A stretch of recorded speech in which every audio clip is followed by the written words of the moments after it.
I would like first to define the meaning of the word nation as I understand it. There have always been peoples. Humanity is made up of peoples. This is the principle that structures humanity through the means of language, civilization, and genealogy. But there have only been nations in the modern period.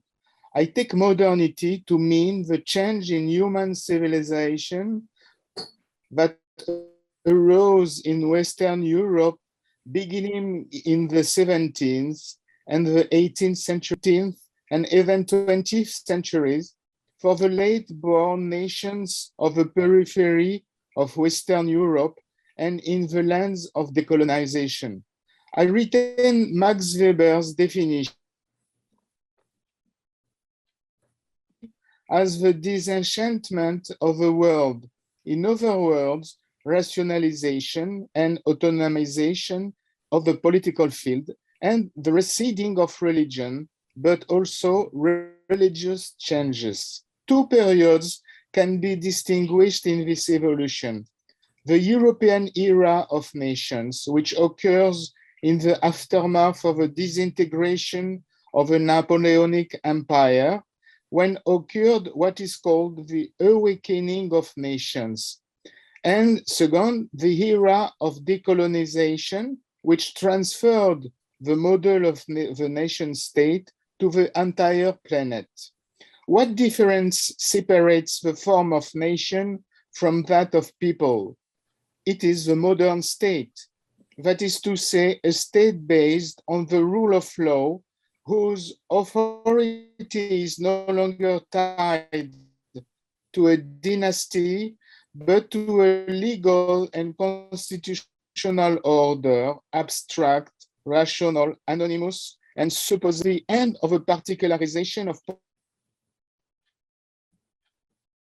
modern feudal order. This would be the work of the absolutist monarchies of Western Europe. The nation state is the superposition of a unique power, a collective identity, and a territory. During the ancient regime, a people could be territorially dispersed, speak different languages. The royal state was embodied in a man and a dynasty. The kingdom was made possible solely by the allegiance to his person. In the nation state, the allegiance is due to the entire nation. The nation state was born of the decomposition of empires, the Napoleonic Empire, the empires of Central Europe. These empires were the inheritance of the medieval empire of the two worlds under the authority of the Pope and that of the Emperor of the German Holy Roman Empire, the successor of the Roman Empire. The evolution that led to this state of affairs is well known. The nation state starts 168. This treaty puts an end to a century of European religious wars that opposed numerous countries in diverse nations of Europe, following the appearance of a new religion in the medieval Christian empire, Protestantism, which undermined by its dissidents Europe's political medieval structure. In the process of the Treaty of Westphalia, 350 new states were created in the territory of the German Holy Roman Empire. The religious communities were separated according to the criterion of power. In each state, the population of a country would have the religion of its governing prince. The population which did not adhere to this exigency would have to move to the country where the prince was of their religion. In sum, a political territorialization of religions.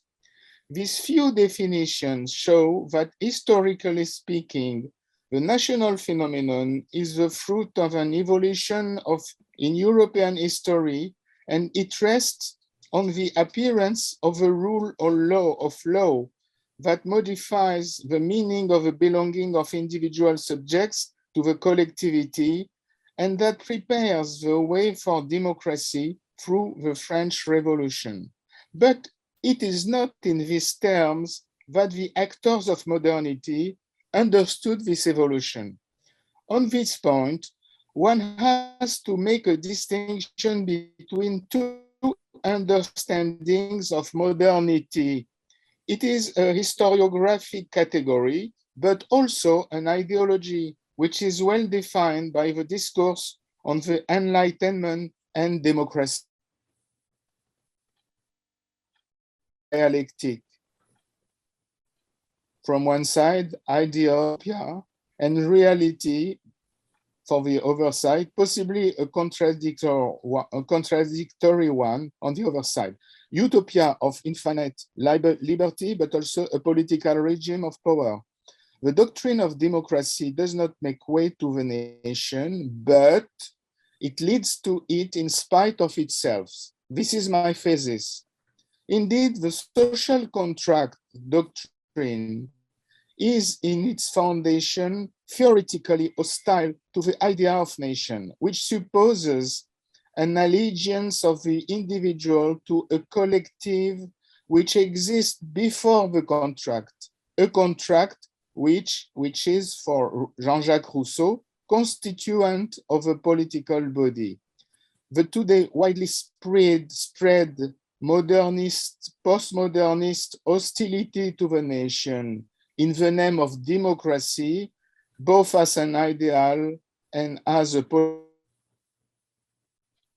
political regime, is a proof of that.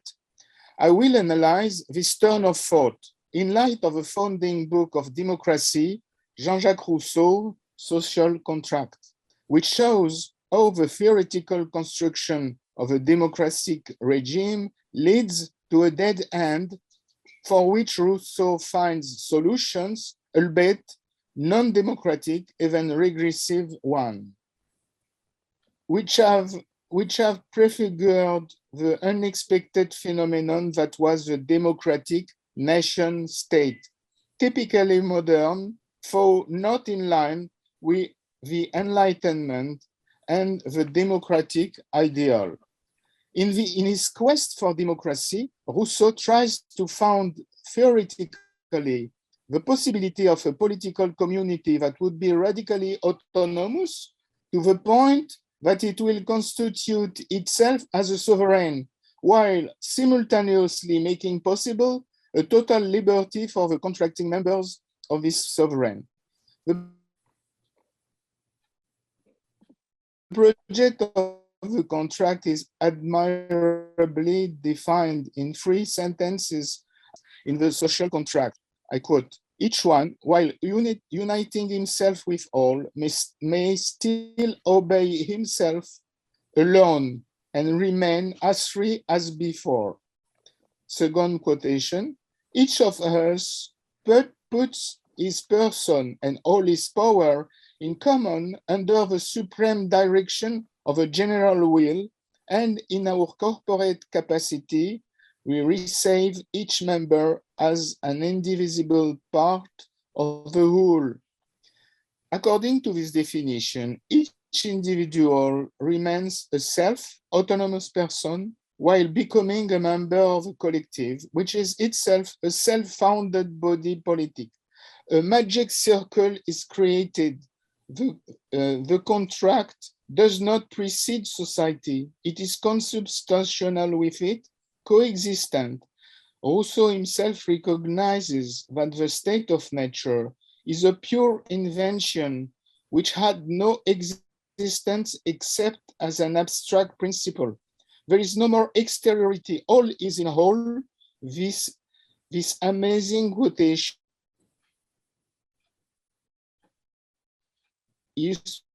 illustrates this.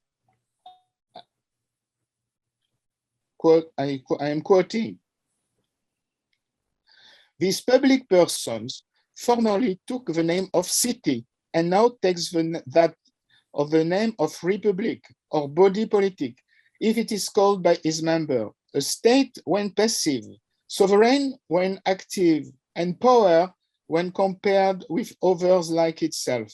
Those who are associated in it take collectively the name of people, and some are called citizens as sharing in the sovereign power, and subjects as being under the laws of a state. But these terms are often confused and taken one for another. It is enough to know how to distinguish between to distinguish them when they are being used with precision. In this unquote, in this individual perspective, each contracting party, individual, is ubiquitous. This person is both a citizen, author of the laws, since he is identical with a sovereign legislator, insofar as he is one of the sovereign's members. He is also a subject, since the individual member submits itself to the law, which he is, as a citizen, the action for Rousseau is liberty. It's a different liberty as for limits only the force of the individuals. Unquote. This liberty is proper to the citizen based on the idea that, I quote, obedience to a law which we prescribe to ourselves is liberty. Rousseau aims at inventing a political age which will definitely put an end to the heteronomy specific to the ancien regime, in which the sovereign is exterior to the political community, but with the double nature of man, Rousseau arrives to a theoretical impasse. What will happen if the individual refuses to obey the citizen in himself, so to speak, refusing to obey the whole, also called the sovereign? This question confronts the if a dead end. I quote, each individual as a man may have a particular will contrary or dissimilar to the general will, which he has as a citizen. Rousseau can only admit the failure of his project of a rational politics, and abyss separates rational knowledge from rational action. I'm quoting, I can clearly see there the rule that I must consult, but I still do not see the reason why I should be subject to this rule. As for the collective capacity for self-governance itself, I'm quoting, how can a blind multitude, which often does not know what it wills, because it rarely knows what is good for it, carry out for itself so great and difficult an enterprise as a system of legislation? The problem is that in his own demonstration, Rousseau does not find the conceptual resources will work as it should, because it does not find how reason alone could lead men to obey the law and that they produce and that is imposed on them as citizens. This observation leads him to consider that the democratic project is utopian. I'm quoting, were there a people of gods, their government would be democratic. So perfect a government is not for man. Consequently, Rousseau himself reintroduces here what one may define as an immanent transcendence, that is to say, a self-transcendence. And here he manufactures three forms of immanent transcendence to get out from this dead end. This transcendence takes three forms in the social contract: a substitute of religion, which he is calling an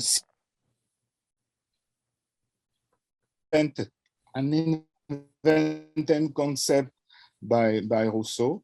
Second, a myth of the law sources having been given by a legendary legislator as Moses, as Solon, Numa in Roma, and so on, whose personality suffices to dictate the proper values to inspire the juridical norms.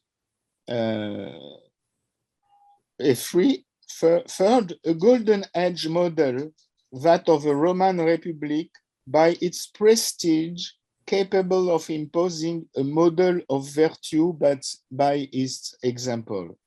Here also Nearly composes a work of modern prophecy.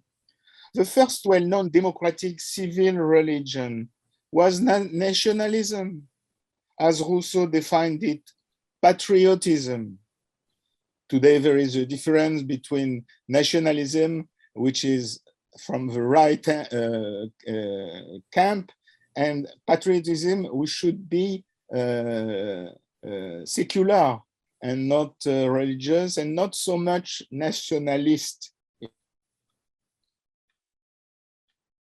Political modernity under the sign of democracy revealed itself as the era of grand ideologies leading to totalitarian regimes that Raymond Aron, the French sociologist, rightly defined in the wake of the Second World War as being political religions. For the myths of legislator, Rousseau has sensed the coming of the charismatic leaders in the era of masses. As for the reference to a golden age, it is present in all the grand ideologies, which all developed myths of this sort to be implemented by their action. With all these devices, Rousseau reintroduced a substitute of transcendence, that is to say, heteronomy, even if it stays under the power of the state. The need in this mythic dimension in democracy draws with doubt the place of a nation besides the purely legal and neutral universal framework of the citizenship.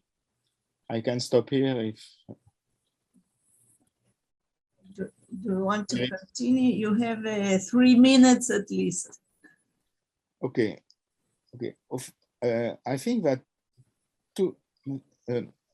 Rousseau helps us to understand how, from the effort of theorizing democracy, two versions of two unexpected versions of nationalism of a nation rose up.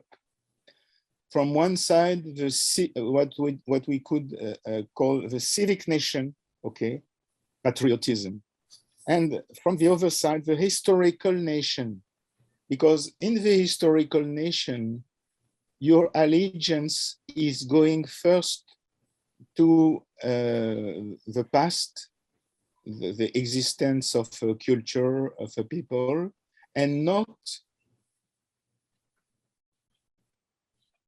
is thinking about it. Okay. Development was not expected by the Enlightenment. Okay, the Enlightenment puts the importance on universal dimensions, supposed universal dimensions. So in France, for example, the Declaration of the Rights, it's the declaration of man's rights, human rights, okay? Not of French people, but this declaration is speaking French. And it supposes, in fact, that all the universe might become French citizens, a fact which is impossible. So in France, for example, there occurred a mix of a civic nation and the historical nation, which is called the Republic. Okay, there had of a republican state. Okay, but in the story, national story of France, the history of the ancien regime was interiorized. The calendar does not begin with the French Revolution, but with the conversion to Christianity of Clovis, the first king, which became a Christian. Okay, so it's a mixed situation that France is a model of such a perspective.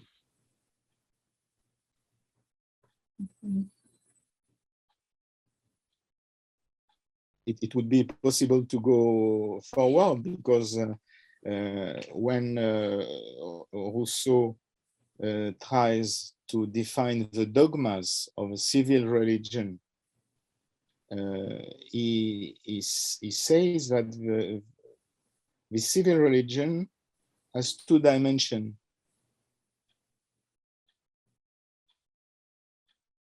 Okay, and the religion of the citizen, two types of double typology. And I can add that patriotism might be the religion of a citizenry, of a legal and contractual community, and nationalism, the religion of a nation, making a distinction between citizenry and nation. Citizenry, it's the formal universal side, juridic, how do we say, juridical, okay, and the nation is in fact the internal dimension of a collectivity. You can form a political principles, values, ideas, stories, and so on. And this is not accepted by the Enlightenment ideology. Okay, and today, for example, we see the counter development with postmodernism, an excess of an excessive phenomenon of this reality. Yeah. I don't know. I have time? No. Possibly 2 minutes, because we began before the time, so we have little more time. Okay. Okay, we can. It's good to know also that during the French revolutions, there was two new cults, two new religions. There was the cult of reason and so on, and the cult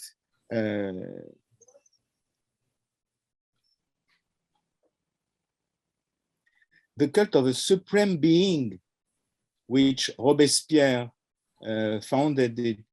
And it's very interesting to see that the cult of reason in an atheist cult, and from the other side, the supreme being, it's something which has connections with the God of the past, if I can say. It's a universal God that we found again in the American Constitution, when God is evoked. It's not a specific Catholic, Jewish, or Muslim today God. It's a monotheistic God, but it's a God, okay? such a thing was impossible in the French Declaration to call to the authority of God. But it was possible in the facts with the cult of a supreme being in Paris. Okay, so this ambivalency, man, according to the theory of democracy, man is in the, from one side is the man, from the other side is a citizen, and the two faces in the same person, in fact. And what Rousseau shows is there may be a divorce between man and citizen in the same person. If the man is who is fabricating the law, why the citizen in him will accept and obey this law? Mm-hmm. There is no response from Rousseau. Rousseau says only religion knew how to impose a reality and an action. Mm-hmm. Okay. I am a little far from your interests in this colloque. No, it's very interesting. So thank you very much. It's important to retain also that nation is mm-hmm. always born in the decomposition. Today, we have an example with European Union. Mm-hmm. In my perspective, European Union is an empire which does not recognize what it is, but it is destructing European nations.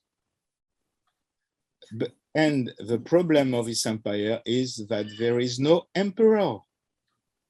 Mm-hmm. Okay, and there is no common identity. Everything. The old nations are always existing in Europe, but they are not strengthened by the framework of European Union.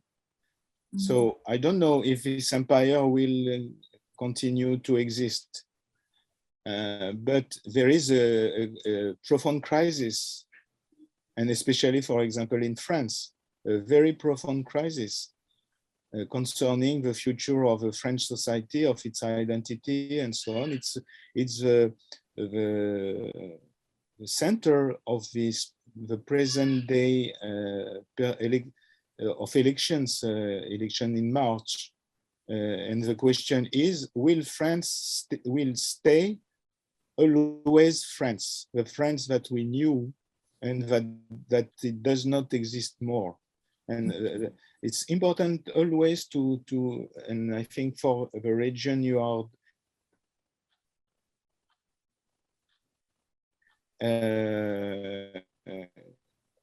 it's in the decomposition of an empire that the nations are exist, and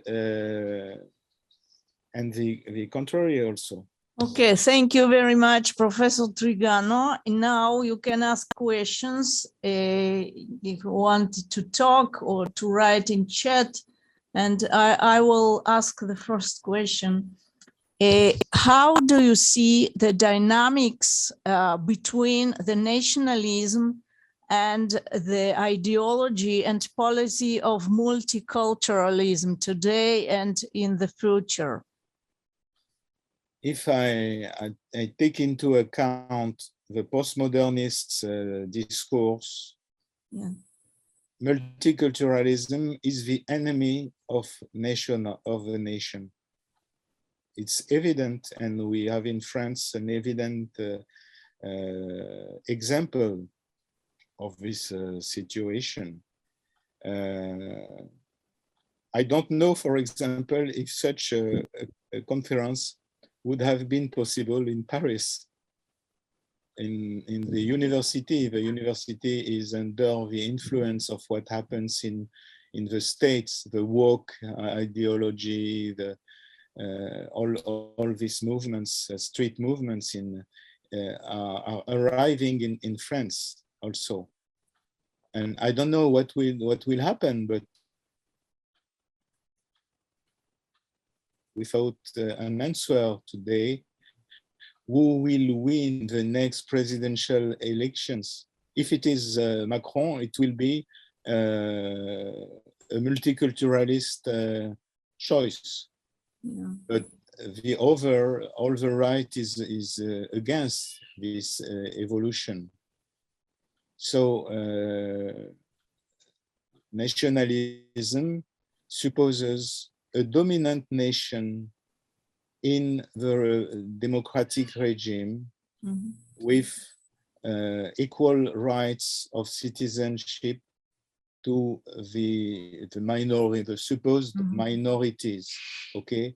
That's the way we had as Jews in modern Europe. We adopted the ideas, the values of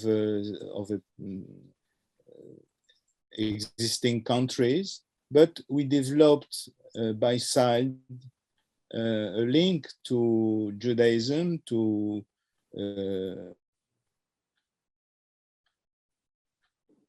this link, new problems, allegiance to Zionism by the Jews, and especially in France, which is a very centralistic state. So to belong to a community is not is to be as if you prefer your link to Israel, to a supposed nation, a foreign nation. You prefer this link than the link to the French itself.